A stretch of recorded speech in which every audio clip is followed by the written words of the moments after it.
เจ้าหน้าที่ลงพื้นที่สำรวจและช่วยเหลือประชาชนอำเภอชัยบาดาลจังหวัดลพบุรี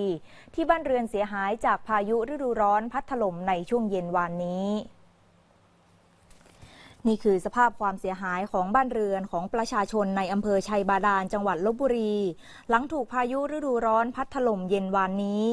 จากการสำรวจเบื้องต้นพบว่ามีประชาชนใน6ตำบล12หมู่บ้านได้รับผลกระทบบ้านเรือนเสียหาย41หลังคาเรือนต้นไม้หักโค่นหลายแห่งโดยเฉพาะบริเวณทางหลวงหมายเลข205ระหว่างหลักกิโลเมตรที่79ถึง80ต้นไม้ใหญ่หักโค่นทับสายไฟฟ้าแรงสูงทำให้ไฟฟ้าดับเป็นบริเวณกว้างการไฟฟ้าอำเภอชัยบาดาลเร่งเข้าซ่อมแซมซึ่งขณะนี้สามารถจ่ายกระแสไฟฟ้าได้แล้วโดยผู้ว่าราชการจังหวัดลพบุรีสั่งการให้ทางนายอำเภอและเจ้าหน้าที่ลงพื้นที่ให้การช่วยเหลือเร่งด่วน